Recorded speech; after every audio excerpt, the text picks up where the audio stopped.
Snack tayo mga guys ng kasaba at by Paris na bagoong. Napakasarap po niyan. Snack paghapon. Ayan mga guys. Kasi kahapon bili ako ng kasaba. 20 pesos ang isang palanggana na maliit. Ayan po mga guys. Luto na po. Ayan. Kasi wala akong magawa.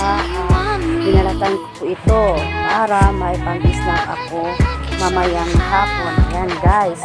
Ito ang pagbalat ng bilanggoy mga guys. Para sa hindi pa marunong magbalat ng bilanggoy or kasaba, gayahin niyo po itong video na ito at tapusin niyo po itong video para marunong po kayong magbalat ng bilanggoy mga guys. Ganyan lang po ang pagbabalat ng bilanggoy. Madali lang po balatan kapag marunong kang tapos ng video. Yan mga guys. Tingin-tingin lang po mga guys para matuto kayong magbalat ng bilanggoy.